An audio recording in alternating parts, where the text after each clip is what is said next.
Welcome back to another Live Each Day with Purpose podcast episode. I want to welcome back my guest, Frank Rich. I've had him on here before. Frank is a former bodybuilder entrepreneur, men's health coach, and the host of the Superhuman Life podcast. After living with and battling addiction, depression, and anxiety for almost 20 years, he is now on a mission to help men who are suffering from the same issues take back control of their lives through the power of faith and fitness. Frank has helped thousands of men transform their physiques through his online coaching platform, where he provides content, programs, services to men looking to build more muscle, drop body fat, and build their greatest bodies. He is also the founder and the CEO of the Rebuilt Recovery, a company based on a growth-centric holistic approach to addiction recovery. Rebuilt Recovery provides fitness training for men going through recovery, as well as one-to-one coaching for men aiming to break free from porn addiction. His goal is that by being open and transparent with his struggles and having real and raw conversations with others who have overcome adversities, that he can empower you to face your darkness, take control, and ultimately create the life you've always dreamed of, your own superhuman life. Frank, welcome. Thank you for having me here today, Witlee. Yeah, absolutely. So we've done a previous episode, and that episode was how porn objectifies women and ruins relationships. And this episode is going to be focused on porn and relationships. It's going to be a little different. Frank's going to be sharing his expertise of working with men and also being a man who recovered from his porn addiction. And then I'm going to be sharing things that I haven't shared before. So this is going to be a first for me, of how dating someone with a porn addiction impacted our relationship, my relationship with my ex. And so it's just going to kind of be a conversation going back and forth. So I really hope that this is going to be something that not just women can benefit from, but also men can benefit from hearing a perspective of a woman of what it's like to be impacted by someone's porn and sex addictions. So how does porn impact men's view and treatment of women? Yeah, great question. And just to add on top of what you shared there, I think one of the biggest differences with today's conversation and our previous one, at least for me, Whitley, is I believe that conversation was at least 18 months ago, if not almost 2 years. Almost 2 years ago. Yeah. So there's been an insane amount of growth and more understanding for me, being that I've been in the trenches every single day, both trying to further understand this for myself as I've been, on a journey of recovery myself for almost 4 years, but more importantly, with the men that we work and serve with. So, you mentioned the one-on-one coaching. We've even added on top of that, we have group coaching now, which has kind of been our primary focus. And then, our books coaches and courses have helped at least almost 4,000 men at this point begin down the journey. I can't say we've had 4,000 success transformations, but we can track and document that through our books, coaching, courses, and programs. There's been 4,000 men that have at least taken that first step. So I think for me, I'm able to hopefully provide a much better understanding, wealth of knowledge, but then the real world practical experience. So yeah, I'm excited about that. And that was more of a buffer for me before I had to jump into answering that question. So ask the question again, because I forgot. How does porn impact men's view and treatment of women? Gotcha. And I think the best way for me to answer that, because our work is, it comes at porn addiction through a few different lenses, a few different angles. Obviously, a big part of my journey, which I believe we might have touched on a little bit in the first episode, was coming to my faith in 2018, how that led me ultimately to really exploring my own life and unpacking and making that decision back in February. So we do address it through the faith. That's not my greatest area of expertise. We have great people on our team that help with that. I think to answer this question, it's to look at the science, right? It's realizing that everything we do, every conversation, every interaction, everything we consume, whether it's visually stimulating, whether it's auditory, the music that we listen to is something we discussed in our previous conversation. The content that we read, the movies that we watch is shaping how we see the world through the rewiring of our brain.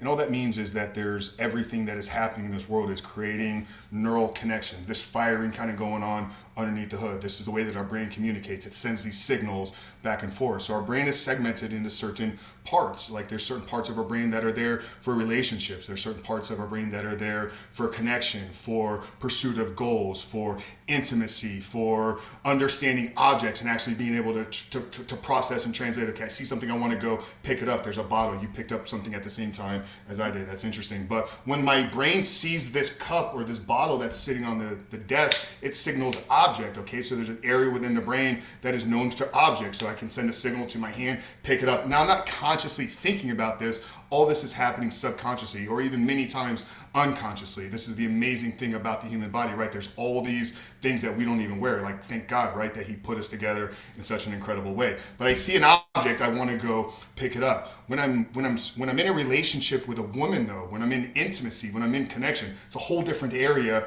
of the brain. Well, if during my time of, or let's say I spend my free time consuming a human body as an object for sexual pleasure, that means I'm telling my brain, woman, body, object, pleasure. So I'm hardening those neural pathways. So at the deepest level, when you consume pornography, you take what is meant to be a connection with a woman and you've placed her into an object. And I don't believe that you're able to consciously like segment the two, that when you're in a relationship with a woman, you now can turn it on and just treat her as somebody that you want to have a real deep intimate connection. So at its core fundamental level, consuming pornography places every single person in your life as an object. So you were talking about healthy intimacy. Kind of touch a little bit more on men's ability to connect with a partner intimately. I mean, like you just said, you can't shut it off. You can't view them as an object and then have a connection. So, I mean, how do you work through having a connection with someone who is struggling with addiction? Do you avoid dating them until they're overcome that? Kind of go through that, because I know in my own relationship, it caused a lot of issues for us to connect. Yeah, no, great follow up here. And I want to make it, maybe add a little more, because there might be people hearing that like, Frank, what are you talking about? Like, I watch porn and I have a relationship with my partner. Even women may be seeing that. I've seen some porn and I have normal relationships. I'm not saying the fact that if you look at pornography, if you consume pornography, it's going to restrict you from having any relationship. But understand that subconsciously, there is a part of that relationship that you are viewing as you object. So the relationship is there, but the relationship is not with person to person. It's with person to object. Now I could make believe that I love this water bottle, right? Like if I wanted to enough, like I could spend some time, I could say sweet things to it. I could even write letters for it and almost give it to it. Now the bottle's not going to receive it, so I'm not going to get any initial feedback. But if I do that long enough, I will convince myself that I actually love this bottle. Like, that's how powerful our mind is. What we focus on will continue to grow. So people are going to maybe hear that and they're going to be like, oh, Frank doesn't know what he's talking about. But that, like, it is still a relationship, but it's a person object relationship. Now the question that you asked though was on like a woman that I guess has become aware that her man, like, is the question directed at men or women? I would say it's definitely directed towards women wanting to know what to do if their male partner is consuming pornography. Mm-hmm. Like when I was dating my ex, we were in a serious relationship. I didn't know he would have a porn addiction. And so after, and I actually had asked him point blank if he did, because I know from Frank and I's conversation with the last episode 2 years ago, he had said 80% of men have engaged in porn, and that it's 2 out of every 10 men. And so I knew that it was a very high possibility But I wanted to believe what he was telling me was true, that he had never engaged. It wasn't until further into our relationship that I realized, oh boy, he has. And it seems like it's still impacting his life. Hmm.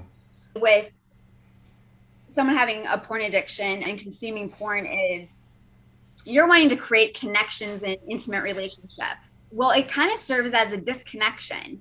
It's going to be very hard for that person to connect with you. And even actually, the Fight the New Drug, the statistics, it said porn consumers tend to be less committed to their partners and have a harder time connecting and having that intimacy. And I will say this, my ex is 53. He has had 6 relationships in his life. Of those 6, he was married to one, and 3 of them, 3 others, he was supposed to marry at one point in time. There was another one that he wanted to marry. She didn't want to marry him. They all ended. So, I mean, that should say something of there not being a connection. And I know from what he shared with me in his previous marriage, they had trouble connecting intimately.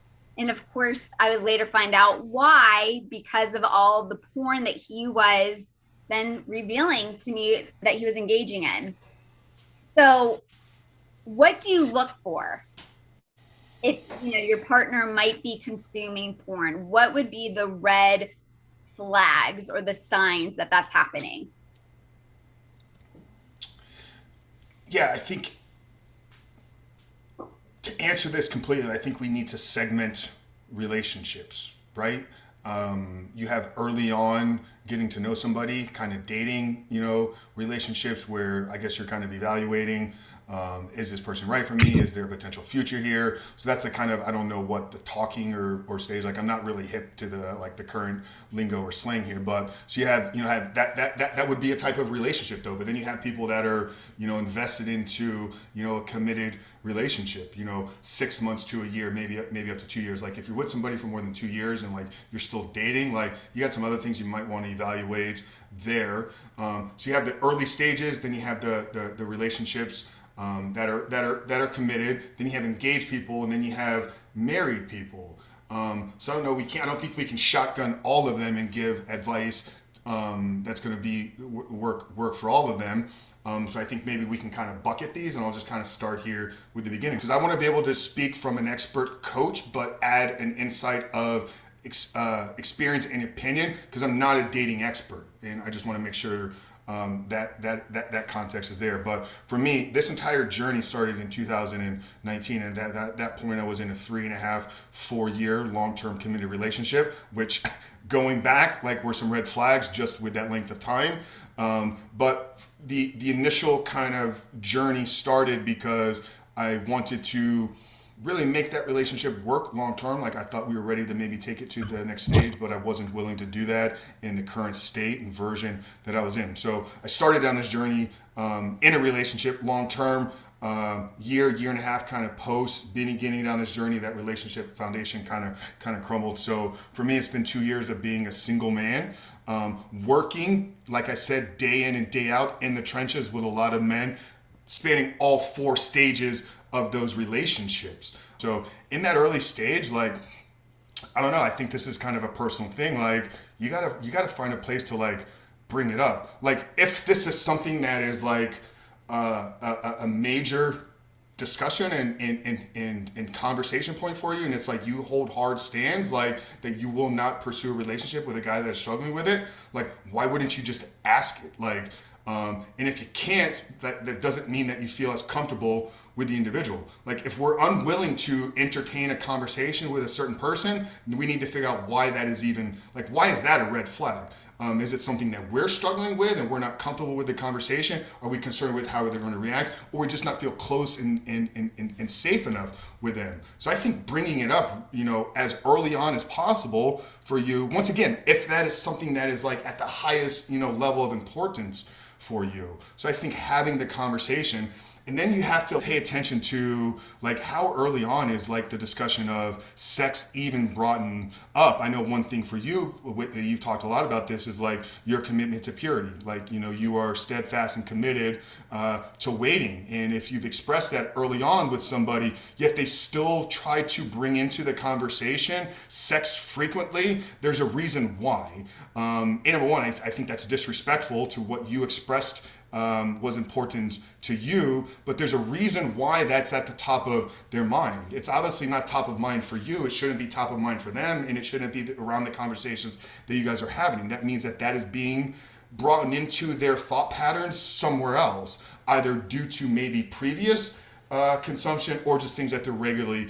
consuming. So I think bring it up as quickly as possible for this first stage here, that is in kind of the dating, the dating, getting to know you. So having the conversation, just literally seeing how, like, honestly, bring it up out of nowhere, right? Like, make it as uncomfortable as you could possibly be, because it's in the uncomfortable situations that people's realness exposes themselves to you. That's when you find out who people really are, not when things are scripted and they know what's coming. It's when they get smacked upside the head with something and caught out of nowhere. So I don't know. I mean, that may not be the best advice to women. That's why I said I'm not a relationship coach. But you asked for my take on it. Bring it up as early as possible, but then pay attention to the language that's being used, how how early on is and how frequent is the conversation in and around sex. What other type of, like, pay attention. Once again, it's going to come down to language. If you have a chance, sit as a fly on the wall. Like, when he's with his friends, how does he interact and talk about women? When he's with his buddies, when he's with his male friends, does he use objectifying language around women? Well, objectifying language is coming from an objectifying perspective of women. So it's all coming back to language, though. I think that's the most important thing. But bring it up early, and I'll bring this to a close here because I'm just rambling now. Bring it up early. Pay attention to early on the sex or how frequent it's brought up, and then pay attention to how he speaks about women. And then maybe even another one, like, how close is his relationship with the women in his life? So his mom, his female friends. Guys that struggle with porn addictions, I haven't found have the greatest relationships with the women in their lives, because you can't from a true place of real authenticity look your mother in the eye and tell her that you love her and she's the most important woman in the world to you, while you treat women as objects for your own sexual pleasure. So that's dating, getting to know you. Anything you want to add? I will say, in my situation, I brought it up pretty quickly because I wanted to know. And I will say that he lied. He said, I'm so pure of heart. I'm careful with what I watch, what I read. You don't have to worry about that with me. And I'm like, really? And he's like, absolutely. And I'm like, and that actually, I mean, it got brought up so early that it was one of those things that then attracted me more to him, because I thought, yeah, oh, I'm going to be safe with him. I'm not going to be compared to all these girls he's seen on these porn videos, because he's careful with what he guards himself with. He's exercising self-control, and self-control for me is a really big thing. But as you know, I shared with you a little bit earlier, I ended up finding out that wasn't the case, and he was struggling with consuming porn. Yeah. And so what should our conversation then have been? Because now we're in a very serious relationship. He's telling me he's engaging in porn. Now where do we go? I mean, is it even wise to be dating someone who's struggling with that? Would it be best to step away from the relationship and let them work on that stuff that isn't going to help the relationship? I mean, like, what is your thought on that? Yeah, I'm going to answer that. I want to follow up with what you said there, though, because I think there's actually I think we can give the women here listening, like the women specifically that were going to be in that scenario. I'm sure there's a lot of maybe single women or women that are looking, and they're going to have this conversation if they take the advice and they bring it up. Guys know, right? Like, hey, if a woman's asking me this, like, I'm not going to admit to this, so let me just deflect this. but you know enough of the stats, right? Like you know the numbers, like you've done the research in and of yourself. Just pose a level of curiosity to that response. Oh, really? That's amazing, babe. Tell me a little bit more about how you got in that, because I know how big of an issue it is with men. He knows what you do, right? Like he knows you've had podcast conversations Oh, and oh around yeah. this topic. Like just lean in, like, babe, that's amazing. Like I'm so proud of you for that. Tell me how you got to this point, because I know how hard this is for men. So instead of just accepting what is said at face value, you know this. You got to get underneath what people actually said, because if if it's an addict, like he's not just going to admit to it. So there's got to be some follow up. You can't just accept, yeah, oh, I found the one guy in the world that isn't struggling with porn addiction. Like, I don't know. I mean, that would be my advice there. And I think that there, like I said, there's hopefully going to be a lot of women that maybe take this and then take it out into their future relationships. Like if that's the response that you get, it was just so casually brushed off. Like, oh, I don't struggle with that. I don't have any issues. I'm clean and I'm pure. Call him on his BS, because you and I both know, and the audience will know after today's conversation, that that is just not the case, right? Like it's just not as something as simple as like, yeah, I don't really have an issue with it. It's like, no, it's so that's what I would say there is follow up with like, that's amazing. Like don't make it appear like you're questioning and you don't agree or you don't believe him. But it's like, oh wow, that is incredible. Like, babe, tell me a little bit more about that, because I know how big and almost as like this is gonna help a lot of men. Like you need to share this. So that's what I would say there. As far as dating, people that are struggling with it, I will tell you that the men that I work with and coach, I don't believe that they should be pursuing women. I coach men, and that's what I'm here on this planet to do. Not here today, but that is my mission and calling in this world, is to help the men that are struggling with pornography addiction. So I believe for them that they shouldn't be pursuing women. So that in and of itself, like if I was successful in doing everything that I want to accomplish in the world, we would tackle the issue there. I think on the female side, I think that's got to be a personal decision that you make. Where within the relationship are you? If it's the early stages and he's got the problem, but he's not working through it, probably something you might want to turn from. If you're invested into the relationship and he's got an issue, but he's working through it and he's seeking help and you can see a future and you're committed and you want all these things, well, that's a decision once again. Like you have to make. Like how can you see this? I had a woman on my podcast, Jolene, and I want to get you connected with her because I think you guys will have a great conversation together. What she does is she helps women. So she calls herself the porn addict's wife. So she coaches women to heal from and overcome their husband's porn addiction, whether or not he's working through it. So I think once you enter into a marriage, now there's other dynamics involved, especially if there's kids involved. You can't just turn and walk away, right? Once again, these are all conversations that people need to have. There's too many layers of context here to give like blanketed advice. But I think frameworks for people to maybe think and work through is beneficial. But I would say early on, like I wouldn't believe that it would be wise until he's overcoming. And then once you're kind of in the commitment stage, like you gotta have some processing in and of yourself to get to those types of conclusions. But I can tell you that I don't think you can have a truly healthy, 100% healthy relationship while one person is consuming pornography. That's my opinion.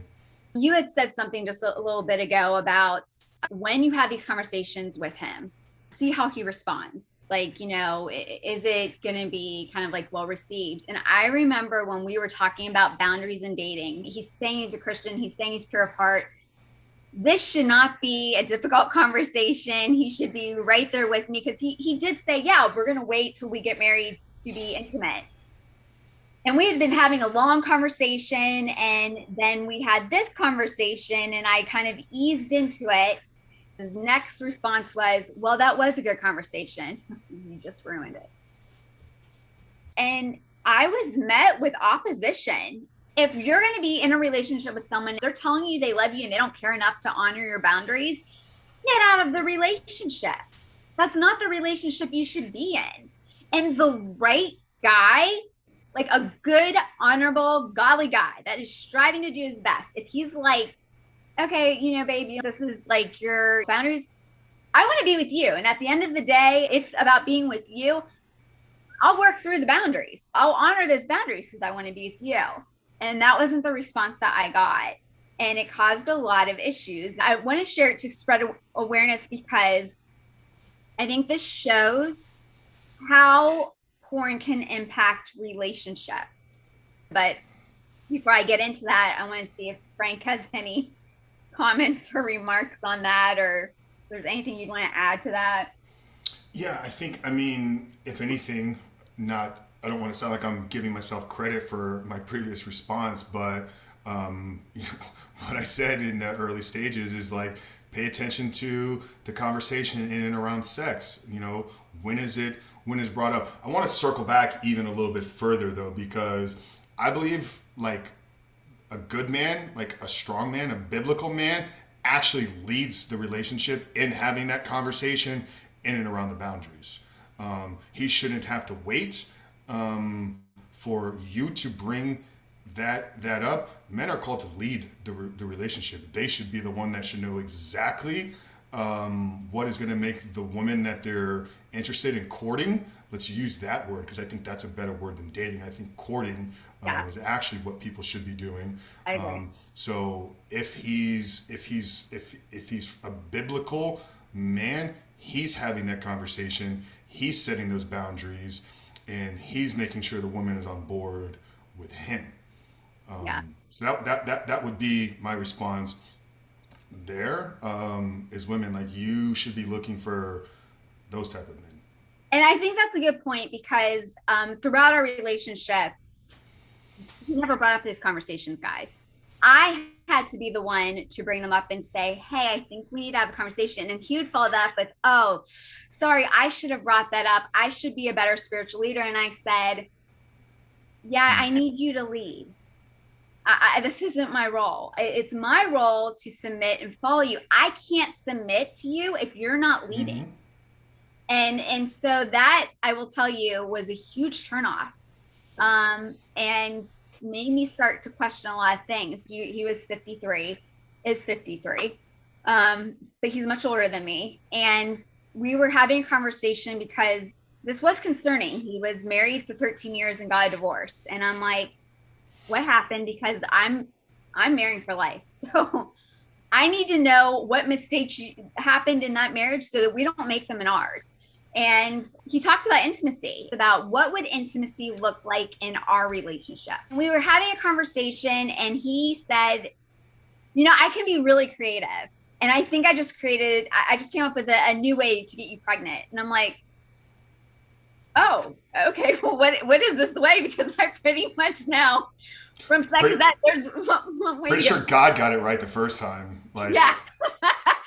And he said, and of course, when he was telling me this, he was using it as, this is what you would do. This is what I would do. And I'm going to make this very general because this is not something I've really spoken out loud before. And what he said is the woman would go down on the guy, giving him oral sex. And he would ejaculate in her mouth and she'd keep it in her mouth. She would then go to French kiss him and deposit it into his mouth. And then he would go to give her oral sex. But instead of actually doing that, he is spitting what he ejaculated from his mouth into her vaginal opening. And I was like, what? And he said, yeah, what do you think? And I'm texting my best friend thinking, oh my gosh, what are your thoughts on this? And I paused and I said, spitting? That's not romantic. That's not loving. That's offensive. It's demeaning. It's humiliating. Like, spitting on somebody it's not respectful. And I was completely in shock. I was like, oh my gosh, who is this guy? There's no way I would feel comfortable being treated in that way. And guys, it was, he then blew up and it was this epic tantrum because Mm. like okay, so like you don't want to do that. Well, here I tried to be creative and I'm like, no, faith. Was he serious? Oh, Like, completely serious. Completely serious. And I talked to my best friend who then asked her husband, what do you think? And her husband's actually a cop. And he's like, something's not right with him. And it gave a lot of my accountability partners who I went to about our relationship huge red flags that they're like, if you're married to him, will you feel safe to be alone with him in the house? And I'm like, absolutely not. I didn't even know what to think. I mean, again, remember, this is the guy that's so pure of heart, such a godly guy. And I'm like, what's happening? Like, is this how all the godly guys are? Is this what they're doing? But then it caused me to question, what the heck are you watching on porn? And I asked him that, guys, and I said, what are you watching? And he's like, oh, I can't recall. And I'm like, you can't recall anything you've watched? And he's like, no, I have no idea. And I'm like, see, I don't believe that. Like, that doesn't make yeah. sense to me. I mean, like, what are your thoughts on that? And there's a lot to wrap your head around with a statement like that. And there's a lot of red flags. I mean, and number one, like I just want to apologize to you and any woman that has ever been spoken to in that way. Nothing about that is right. And I couldn't even imagine like in the darkest points of my life at the the deepest pits of a porn addiction, like actually being able to articulate like there's other things kind of going on there that probably need some real deep professional work through and help. A lot of red flags. The tantrum in and of itself. So I think I would maybe be curious if that was like a reoccurring pattern. Like a guy that throws tantrums, like that's a childish behavior. Like that's not getting what you want. So you're gonna act out. Well, what does porn in a porn addiction provide to you? Provides you exactly what you want without having to put out any work or effort. So men run to pornography when there's periods or situations in their life that they can't handle and they need a release or they've been rejected. So they've lost control. They grab onto something, complete control. But it's an act out of a child. I have a friend. He runs a similar program, more focusing on the pure Christian side of things. He calls it a pacifier. Pornography is a pacifier for young men that don't want to grow up. So I think tantrums, like if just adding more red flags here to the women. If your guy acts out, if he throws temper tantrums, there's a reason why. I'm not going to say specifically it's a porn addiction, but grown men shouldn't be having temper tantrums. It's not a masculine trait. So I think those are red flags as well. Like when you have a conversation around intimacy, is it actually a conversation about intimacy or is it a conversation about sex? So if the conversation around intimacy is always leading to sex, whether it's physical sex, penetration, oral, ejaculation, whatever, if intimacy leads you to sex, red flag, you need to probably explore that. That's why that was a red flag, because it was the opposite of what we had talked about. And it was the opposite of what I know God would want me to be treated. For the women out there that are maybe kind of feeling the same way, so I started Rebuild Recovery on January 28th of 2020. It was a part-time thing at the time. I went all in on it July 28th of 2020. So at the time of this recording, 2 years into what we're doing here. So give us a little bit of time because we haven't had the ability to reach every man out there. But we're doing our part and we are leveling men up. And our mission is to create better men by helping them transcend their porn addiction first. But we have a lot of things that are kind of coming together to give the guys the tools needed to become the men that God created to be. Or if they're in a relationship, so they can lead their partner, they can lead their wives, they can lead their spouses, they can lead their families, they can lead their communities, they can lead their businesses, their organizations, their little league teams. So I know women are looking like, just like, I'm not asking for a whole lot of time, but we are working on the problem here for you, and we're trying to get the men out there for you. You're looking for inconsistencies in responses. Like, you got to be able to pick up on patterns. Um, He I has a think lot of patterns. I think I shared a couple things with you that were revealing like some inconsistencies in things that he was saying. So you don't ask questions to just accept their answers. You have to ask questions Right? in a way that's going to reveal to you probably what you already know. It's not manipulative, and it may sound that way. It's a persuasion or an influence, or it's just an understanding of human psychology and nature. Yeah. So porn distorts reality. So shocker for those of you who haven't realized this yet.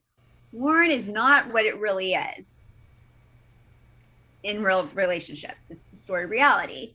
So say you're dating someone, Frank, and they reveal that they, have consumed porn in the past. You know, should she be concerned of that? Like, in concern being, how likely is it that once he consumed before, that he'll consume again? And is there a way to put women at ease? Because I know for me, that is a concern is, and I know it's a very high possibility that the person I marry will probably have consumed porn at some point. And so my first thing is, oh, great. However many women he looked at, that's who I'm going to be compared to. So is it concern for the future? Are they going to consume again? And I would think it's hard to get images out of your mind. So, how likely is it that when you're intimate with your husband who has engaged in porn in the past, that he's going to be comparing you to these other images? Don't go into a relationship thinking that you found a guy that hasn't consumed it and wait for him to reveal that he's consumed pornography. You already know that there's a 99. I'm not saying that he's an addict. You said consume. So Right. there's a 99.9%, because maybe there's 0.01% of the men that have never seen it, but we know the average age of first exposure is 11 years old. It's drastically declining. We know 80% of men have seen it in the last 30 days. So the chances of him seeing pornography before meeting you is almost a 100% certain guarantee. So just go into the relationship there. Like, I know it's been seen before, and then that puts you at ease that, okay, now we can have the conversation. Right. To ask the question about, like, if he's seen it in the past, how is that going to come up in sexual relationships? There's context to it once again. If he's struggling and he's regularly consuming it, yeah, that's gonna cause some issues. Now, if he looked at pornography when he's a teenager, maybe he had an issue with it in his early 20s, but he joined a program, he met Frank Rich, he went through reboot recovery, he then became superhuman, and then he's transcended this issue and he's overcome it and hasn't had an issue with it within 5 years. Yeah, those visual images may be sitting somewhere in his memory bank.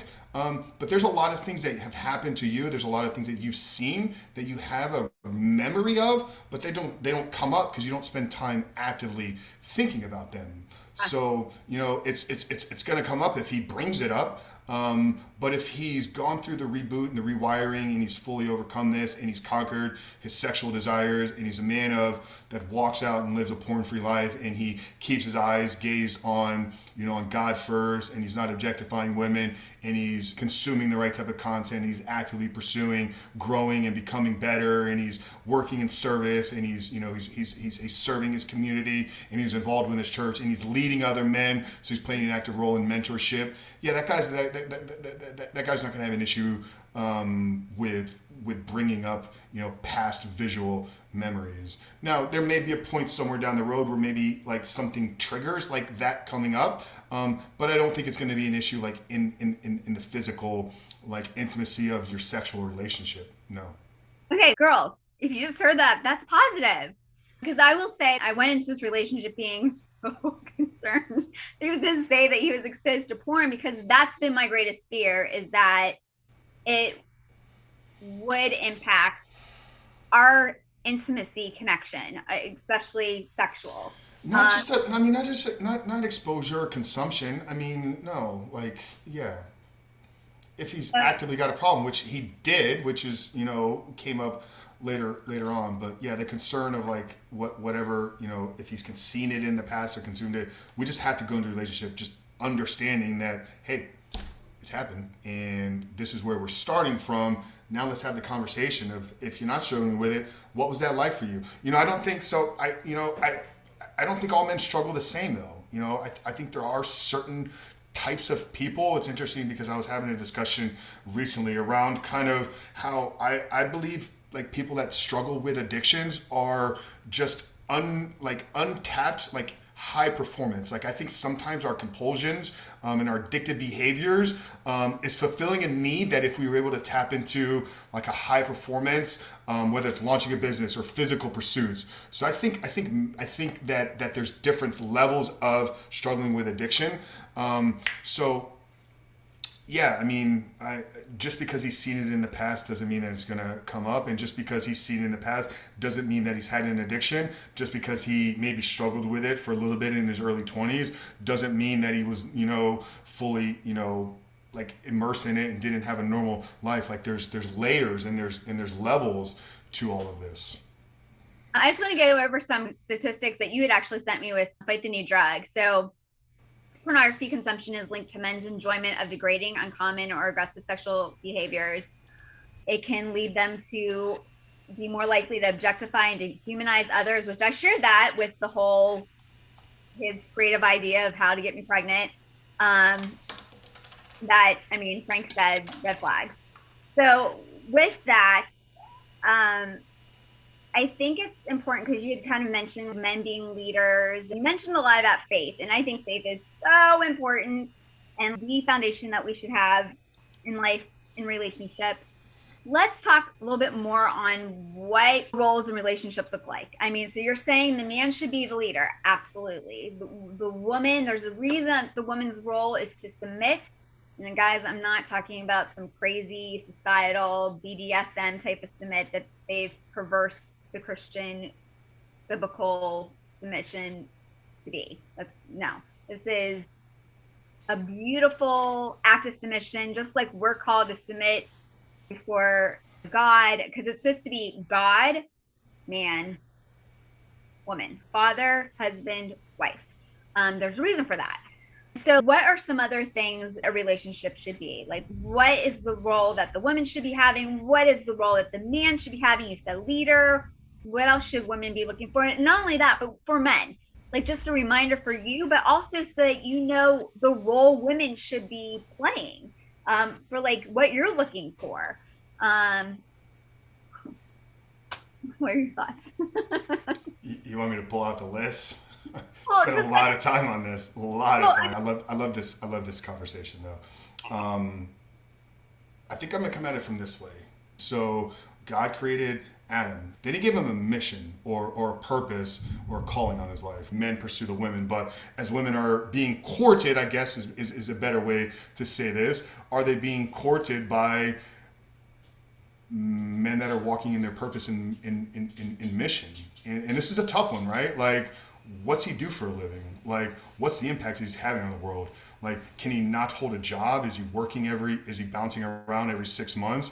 Is he piecing together 2 or 3 jobs just to make the ends meet? Not that that's a bad thing. Like, I think guys have to go through these journeys. Like, I like a lot of credit to a guy that is working, driving Uber, and he's got his job, and he's hustling a side DJ on the weekends to be able to make ends meet, to set himself up, to build a framework and have a foundation for himself in the future. So in order for a man to lead a woman, he's got to be able to lead himself. He's got to be able to lead himself financially. He's got to lead himself emotionally. He's got to be able to lead himself physically, mission-based driven. I would say to the women out there, a real biblical man is going to have purpose. And that doesn't mean like his purpose like is building a company or being a podcaster. I think sometimes people get caught up in like purpose got to be this big grandiose thing. Like, he could be committed to being invested in his organization because it's not just about collecting a paycheck, and he's working toward a bigger purpose, but then he's serving church on Saturday. He's a security guard, so he's there to protect the people because he knows that's what he's called to do, because maybe he's a previous military guy, he's an ex-military, so he's got this certain set of skills. So is he utilizing his God-given gifts, because we all have them, in service of other people? Look for that man. And it doesn't matter how much money he makes, but look for a man that is utilizing unique gifts that are his, because we all have them. And is he helping making other people's lives better? Also, I think what's important is men should be someone that like the woman's safe with, who will respect her boundaries, who will honor her purity, who will protect her virtue and defend her honor, so to speak. Do you agree with that? And so Josh Kachadorian, who I absolutely admire and who has basically changed the trajectory of your life. I mean, he brought you to Christ on Church Street, wrote a fantastic book. And in this book on liberating women, he kind of, says Jesus is the standard and this is what Jesus does. And he said, Jesus treats all women with respect and elevates their position within the culture. He honors them despite the cultural and religious backlash. Jesus models real leadership and manhood by defending women throughout his life. And I think this is important because we can date as women many guys. But not all guys are going to be godly guys, and not all guys are going to be men acting like true men. And I think you had even said in our last podcast episode, right, Frank, that real men don't look at porn. So this is kind of something else that Josh wrote. He said, real men... turn that into a t-shirt. I was worried today, yeah. He says, real men honor women. In today's culture, despite superficial equality, there persists an accepted culture of degrading and reducing women to lower status. This is evidenced at the extreme with the consumption in the billions of dollars of pornographic materials, stripping women of honor, esteem, and identity. At more acceptable levels, we see unprecedented numbers of women and young girls receiving a message through today's culture, television, movies, and marketing, and that their value is found in their outward sex appeal. Guys, that was the message I got from a young age. Social media channels are filled with girls seeking attention and attempt to gather likes and hearts. In the kingdom, God is no respecter of persons. He created male and female, and we have distinct differences and unique qualities, but we are of equal value in the sight of our Creator. And I do think that porn, it does kind of try to set a worth for women, that this is what we are. We're a body used for sex. That's what our worth is in. And that's actually not true. I mean, there's so much more that we are and what God created us for. Just look at Proverbs 31. And so I just want to encourage women to really know your worth, no matter what relationship you've been in, and just really to put your worth in Christ. And, I'd asked you this in our last episode, are you the man you'd want your daughter dating? And your response was, that's a good question. Like, no, I don't think I am. I asked my ex that. Epic tantrum. How dare you ask me that? You don't get to ask me that. And huge red flag, because, as women, when we're looking at a man, we can't just be looking at, would they be a good provider? Will we have great chemistry? There's so many other things. Are they going to be a good spiritual leader? Do they reflect Christ? Are they someone who would be a good father? Are they the kind of guy that we would want our sons to turn out to be? Like, are they the type of guy that we would want our daughters to marry? And guys, you need to do the same thing. Is she the type of woman that I would want to mother my children? Is she the type of woman that I would want my daughters to emulate, that I would want my sons to look for in a future wife? Like, it needs to go both ways. And I think by doing that, I know at least it has for me, I've looked at guys and been like, oh, they would not be a good husband. Or I wouldn't want them to be the father of my children. So I think that has saved me a lot. And at one point during this relationship, I had to look and be like, do I want to have kids with them? And I will say, my accountability partners, the first thing they said is, aren't you glad you dodged a bullet? You don't want to have kids with him. And I was like, you're absolutely right. it would probably end up in divorce, and it would not be good for kids. And that's not what I want. So that's really important. Frank, do you have any final thoughts? Yeah, just something I want to maybe share around what you were talking about there. This was, I think, there's a post I put on social media a couple days ago. It was something that kind of came through a coaching conversation. Um, when men learn to stop looking at all women as objects for pleasure, the women that present themselves to the world as objects no longer are attracted to those men. And, and that was something that really hit me probably like 18 months ago. So you mentioned at the beginning, Frank Rich Fitness, we have an online company, thousands of programs sold, blah, blah, blah, whatever. So, I worked in the fitness industry for a long time. I was a competitive bodybuilder. I've been around a lot of skin, both, in real life and, consuming it on the pages of social media. And I think for me, a long time and period went by where like I would follow certain types of women online that presented themselves in a certain way, and I just accepted that I was supposed to be doing this because, oh yeah, they're fitness and this is what they're doing. And everybody knows what I'm talking about, right? It's like, here's my butt, and because I don't want to make this appear it's about my butt, here's like a catchy motivational quote to go along with it. And obviously this is only, that started with like pictures, but as social media has grown and evolved, it's made it to where, you can go on these social media platforms and it's basically softcore pornography from women that are presenting themselves as they're not softcore pornography stars, they're fitness, or they're inspiring you, or they're models or whatever. And I think for men, when you can fully wrap your head around what I said with that quote, because I think I think people can actually spend a long time thinking about that. Things begin to really open up. So that's for the men, but obviously I think there's that can help the women as well. Once again, it comes back to look at the guy. How does he treat women in his life? How does he talk to them? What women is he following on social media? Go to anybody's page and their followers are right there. Look it up.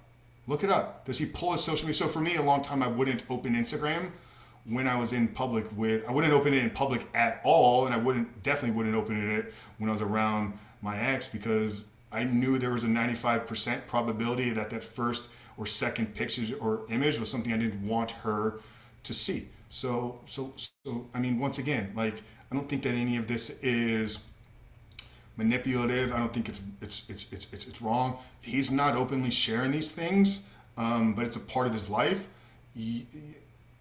I think you deserve to know why, and to respond to that question in the way that he did. You don't have the right to ask me that question. Like, why wouldn't that be who you want to be? Why would you want to be any different person than the type of man that you want your daughter to end up with? Until our next episode, just live each day with purpose, making a difference one day, one life at a time. Thanks again, Frank.